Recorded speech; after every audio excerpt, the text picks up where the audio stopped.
ಇವ್ರ ನಡುವೆ ನಮ್ಮ ಏನು ಸಂಬಂಧ? ಯಾಕೆ ವಕೀಲರ ಪರಿಷತ್ಗೂ ನಮಗೂ ಏನು? ವಕೀಲರಿಗೆ ನಾವು ಜಿಲ್ಲಾ ಸಂಘಗಳಿಂದ ತಾಲೂಕು ಸಂಘಗಳಿಂದ ನಾವು ಒಂದಷ್ಟು ರಿಪಬ್ಲಿಕ್ ಡೇ, ಇಂಡಿಪೆಂಡೆನ್ಸ್ ಡೇ, ಕೆಲವೊಂದು ಮಹನೀಯರ ಜಯಂತಿಗಳು, ಸ್ಪೋರ್ಟ್ಸ್ಗಳು ಇಂಥವು ಮಾಡ್ಲಿಕ್ಕೆ ಸಾಧ್ಯ, ಪರಿಹಾರ ಕೊಡ್ಲಿಕ್ಕೆ ಸಾಧ್ಯ ಇಲ್ಲ. ವಕೀಲರಿಗೆ ಅಂತಿಮ ಹಂತದಲ್ಲಿ ನಾವು ಅವ್ರಿಗೆ ಏನಾದರೂ ಒಂದು ನಿರ್ದಿಷ್ಟವಾಗಿ ಏನು ತಲುಪಿಸ್ಬೇಕು ಅದು ತಲುಪಿಸೋಕ್ಕಾಗಲಿಲ್ಲ. ಈ ಕಾರಣಕ್ಕೇನೆ ರಾಜ್ಯ ವಕೀಲರ ಪರಿಷತ್ತಲ್ಲಿ ವೆಲ್ಫೇರ್ ಫಂಡು, ವಕೀಲರ ಕ್ಷೇಮಾಭಿವೃದ್ಧಿ ನಿಧಿ ಅಂತೇಳಿ ಸ್ಥಾಪನೆ ಮಾಡಿ ನಾವು ಪ್ರತಿ ವರ್ಷ 2,000 ಹಿರಿಯ ವಕೀಲರು 2,000 ಹಿರಿಯ ವಕೀಲರು 1,000 ಕಟ್ತಕ್ಕಂಥದ್ದು. ಈಗ ನಮ್ಗೆ ಪರಿಹಾರ ಏನು ಸಿಗ್ತಾ ಇದೆ ಅಂತ ನೋಡಿದ್ರೆ ಇವತ್ತಿನ ಸ್ಲ್ಯಾಬು 3 ಲಕ್ಷ, 4 ಲಕ್ಷ, 6 ಲಕ್ಷ. ಅದು ಯಾವುದು ನಿಗದಿತ್ವ? ಯಾರು 3 ಲಕ್ಷ, ಯಾರು 6 ಲಕ್ಷ ಖಚಿತತೆ ಇಲ್ಲ. ಅದರಲ್ಲೂ 128 ಇದು. ಆರೋಗ್ಯ ಏನಾದ್ರು ಒಂಚೂರು ಹಾಸ್ಪಿಟಲೈಸ್ ಆದರೆ ಯಾರಿಗಾರು ಹಾಸ್ಪಿಟಲ್ ಅವ್ರಿಗೊಂದಷ್ಟು ಪರಿಹಾರ ಹಣ ಕೊಡಬೇಕು ಅಂತ ಇದೆ. ಅದನ್ನು ಕೂಡ ಸರಿಯಾದ ರೀತಿಯಲ್ಲಿ ನಾವು ತಲುಪಿಸ್ತಾ ಇಲ್ಲ. ನಮ್ಮ ವಕೀಲರುಗಳಿಗೆ ಸಾಹೇಬ್ರೆ, ಈ ರಾಜ್ಯ ವಕೀಲರ ಪರಿಷತ್ತಿನ ಒಂದು ಸಹಾಯ ಬಿಟ್ಟರೆ ಸರ್ಕಾರಗಳು ನಮ್ಮ ಬಗ್ಗೆ ಬಹಳ ನಿರ್ದಿಷ್ಟವಾಗುತ್ತೆ. ಸರ್ಕಾರಗಳು ಕಿಂಚಿತ್ತೂ ನಮಗೆ ಗೌರವ ಕೊಡಲ್ಲ. ಯಾವ ಯೋಜನೆಗಳು ನಮ್ಮ ಪರವಾಗಿ ಇಲ್ಲ, ವಕೀಲರ ಪರವಾಗಿ. ಈಗ ನೀವು ದುಡಿತಾ ಇದ್ದೀರಿ, ಜವರಣ ದುಡಿತಾರೆ, ಮಹೇಶಣ್ಣ ದುಡಿತಾರೆ. ಒಂದು ವಾರ ಮಲಿಕಂದ್ರೆ ನಮ್ಗೆ ಬರುವ ಆದಾಯ ನಿಲ್ತದೆ. ಒಂದು ವಾರ ನಾವೆಲ್ಲ ಹೆಂಗಾಗ್ಬಿಟ್ಟಿದ್ದೀವಿ ಅಂದ್ರೆ ದುಡಿಯ ಕಾರ್ಮಿಕರಿಂದ ಹೆಂಗಾಗ್ಬಿಟ್ಟಿದ್ದೀವಿ.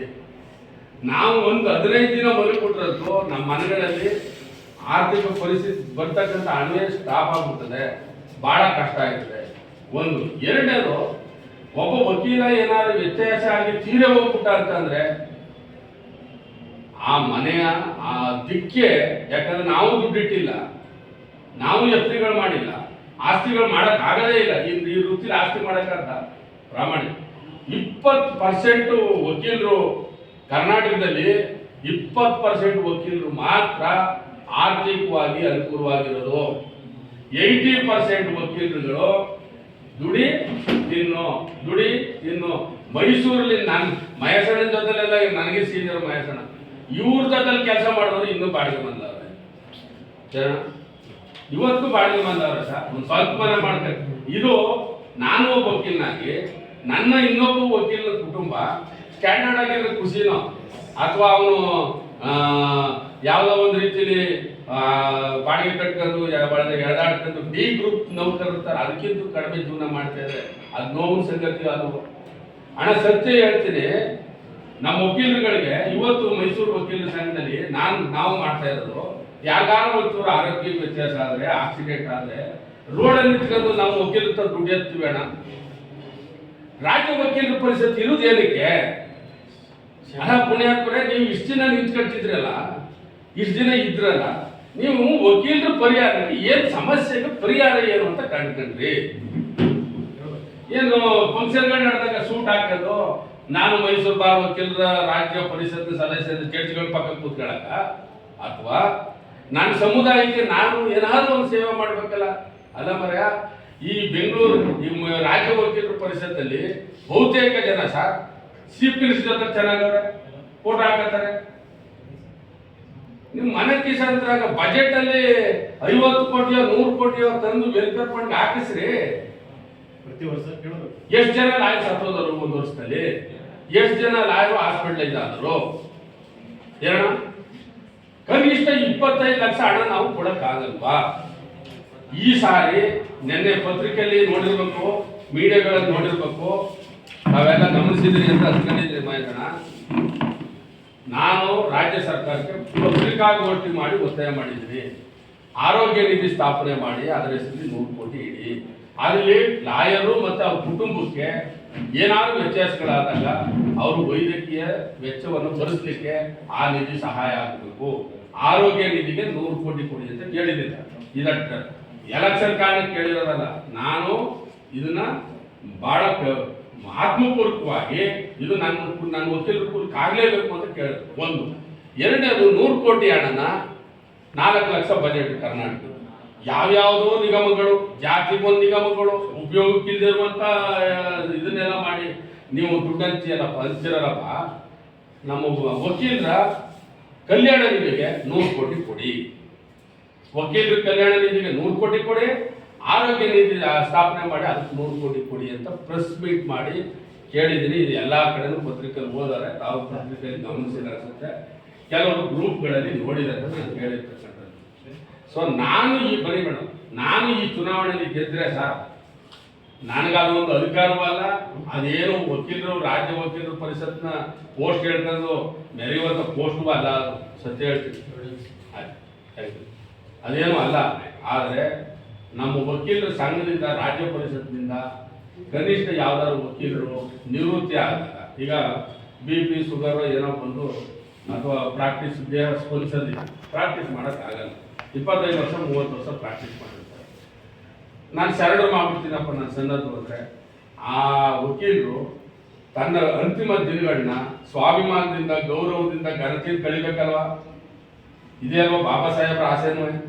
ನಾವು ವಕೀಲರಾಗಿ ನಮ್ಮ ಬದುಕುಗಳು ಯಾವ ಮಟ್ಟಕ್ಕೆ ಇರಬೇಕು? ಇವತ್ತು 3 ಲಕ್ಷ ಕೊಟ್ಟರೆ 4 ಲಕ್ಷ ಕೊಟ್ಟರೆ ಎದಕ್ಕೆ ಸಾಕಾಗ್ತದೆ? ಕನಿಷ್ಠ 25 ಲಕ್ಷ ಹಣ ನಮ್ಮ ವಕೀಲರ ಪರಿಷತ್ತಿಂದ ವಾಲಂಟರಿ ಸರೆಂಡರ್ ಮಾಡೋದಕ್ಕೆ ಸಿಗಬೇಕು. ಯಾವ್ದಾದ್ರು ಯುವ ವಕೀಲರು ಇರ್ಬೋದು, ಕಿರಿಯ ವಕೀಲರು ಇರ್ಬೋದು, ಸೀನಿಯರ್ ವಕೀಲರು ಇರ್ಬೋದು, ಯಾವಾಗ್ಲಾರು ಯಾರು ವಕೀಲರು ಆಕ್ಸಿಡೆಂಟಲ್ಲೋ ಅನಾರೋಗ್ಯದಿಂದಲೋ ಮರಣಕ್ಕೀಡಾದರೆ ಸಾವು ಯಾವ ರೂಪದಲ್ಲಾದ್ರೂ ಬರಲಿ, ಆ ಕುಟುಂಬ ಮರಣಕ್ಕೆ ಏನಾದ್ರು ವಕೀಲ ಈಡಾದಂಥ ಸಂದರ್ಭದಲ್ಲಿ ಇಡೀ ಕುಟುಂಬ ತಬ್ಬಲಿ ಆಗ್ಬಿಡ್ತದೆ.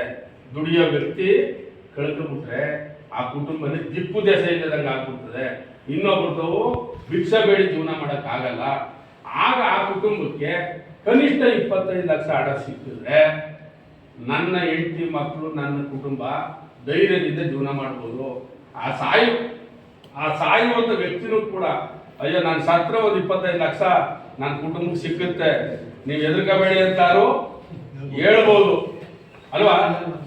ಆ ಕಾರಣಕ್ಕೆ ಕನಿಷ್ಠ 25 ಲಕ್ಷ ನಾನು ಏನು ಹೇಳ್ತಾ ಇದ್ದೀನಿ, ಇದು ಆಡಬರಕ್ಕೆ ಹೇಳ್ತಾ ಇಲ್ಲ. ನೀವು ನನ್ನ ಗೆಲ್ಸಿ ಈ ಹೋರಾಟಗಳನ್ನ ಇದು ಎತ್ಕೊಂಡು ಮಾಡಲಿಲ್ಲ ಅಂದ್ರೆ ನೀವು ನನ್ನ ಕರ್ತವ್ಯ ಪಟ್ಟಿರ್ತೀವಿ, ರಾಜೀನಾಮೆ ಕೊಡುವಂತ ಕೇಳಿ. ನಾನ್ಗೆಟ್ಟು ನಾನು ಅಧಿಕಾರದಲ್ಲಿ ಮುಂದುವರಿದಿಲ್ಲ. ಇವತ್ತವರೆಗೂ ನಾನು ನೈತಿಕವಾಗಿ ಬದುಕಿದ್ದೇನೆ, ಪ್ರಾಮಾಣಿಕವಾಗಿ ಬದುಕಿದ್ದೇನೆ, ಪ್ರಾಮಾಣಿಕವಾಗಿ ಹೋರಾಟ ಮಾಡ್ಕೊಂಡು ಬಂದಿದ್ದೇನೆ. ಮೈಸೂರು ವಕೀಲರ ಸಂಘದಲ್ಲಿ ಯಾರನ್ನಾದ್ರೂ ಕೇಳಿ ಪುಡಿಸಿದೇಗೌಡ ಹೆಂಗೆ ಅಂತ. ನೀವು ಈ ಸರಿ ನನಗೆ ಶಕ್ತಿ ಕೊಡಿ, ಅಲ್ಲಿ ರಾಜ್ಯ ವಕೀಲರ ಪರಿಷತ್ತಿನಲ್ಲಿ ಈ ರೀತಿ ಬದಲಾವಣೆಗಳನ್ನೆಲ್ಲ ಮಾಡಲಿಕ್ಕೆ ಸಾಧ್ಯ ಆಯಿತು. ಸೊ ಹಾಗಾಗಿ ತಾವೆಲ್ಲ ಭಾರಿ ಕೆಲಸಗಳ ನಡುವೆ, ಒತ್ತಡದ ನಡುವೆ ನನಗೋಸ್ಕರ ನಮ್ಮ ಅಧ್ಯಕ್ಷರು 2ನೇ ಬಾರಿ ಪಾಪ ನನಗೊಂದು ಅವಕಾಶ ಮಾಡಿದ್ರಿ.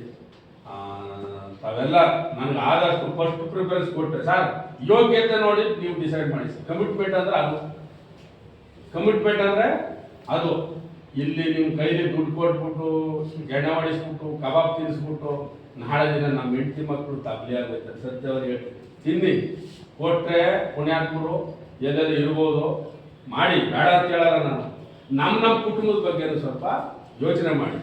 ಅವರು ಭದ್ರಾಗಿರೋನು ಕೊಡೋನು, ನಾ ಕೊಡೋಕ್ಕಾಗ ಭದ್ರಾಗಿರೋನು ಕೊಡ್ತೇನೆ, ಪಾರ್ಟಿ ಮಾಡಿ, ಎಂಜಾಯ್ ಮಾಡಿ. ನಮ್ಮ ವಕೀಲರು ತಿಂದರೆ ಉಂಡ್ರೆ ನೋಡಿದ್ರೆ ನನಗೇನು ಬೇಜಾರಿಲ್ಲ. ನಮ್ಮ ವಕೀಲರು ಸಂತೋಷವಾಗುತ್ತೆ. ಓಟ ನಿಮ್ಗಾಗಿ ಹಾಕೊಳ್ಳಿ, ನಿಮ್ಮ ಮನೆಗಾಗಿ ಹಾಕೊಳ್ಳಿ, ನಿಮ್ಮ ಸೇವಕನಾಗಿ ನನ್ನ ಆಯ್ಕೆ ಮಾಡಿ. ನಾನು ಪ್ರಾಮಾಣಿಕವಾಗಿ ನಿಮ್ಮ ಕೆಲಸ ಮಾಡ್ತೀನಿ. ನನಗೆ ಓಟ್ ಕೊಡೋಕ್ಕೂ ಮೊದಲೇ, ಫಸ್ಟ್ ಪ್ರಿಫರೆನ್ಸ್ ಓಟ್ ಕೊಡೋಕ್ಕೂ ಮೊದಲೇ ಪುಡಿಸಿದೇಗೌಡ ಹೆಂಗೆ ತಿಳ್ಕೊಂಡು ಚರ್ಚೆ ಮಾಡಿ. ಇನ್ನೂ 4-5 ದಿನ ಅದೇ ನಾವು ಅಂತಿಮ ಕಸರತ್ತಲ್ಲಿ ಇದ್ದೀವಿ. ಇನ್ನೂ ಒಂದು 3-4 ಬಾರ್ಗೆ ಹೋಗ್ಬೇಕು. ಚರ್ಚೆ ಮಾಡಿ ಪುಡಿಸಿದೇಗೌಡನ ಮಾತು, ನಡೆ, ನುಡಿಗೆ ಸಂಬಂಧ ಇದೆ ಅಂದರೆ ಅನಿಸಿದ್ರೆ ನನಗೆ ಓಟ್ ಕೊಡಿ, ಇಲ್ಲಾದ್ರೆ ಓಟ್ ಕೊಡಬೇಡ. ನನಗೆ ತಾವೆಲ್ಲ ಮಾತಾಡೋಕ್ಕೆ ಅವಕಾಶ ಮಾಡಿಕೊಡೋದಕ್ಕೆ ನಾನು ತಮ್ಮೆಲ್ಲರಿಗೂ ವಂದಿಸಿ ನನ್ನ ಮಾತುಗಳನ್ನು ಮುಕ್ತಾಯ ಮಾಡ್ತೀನಿ.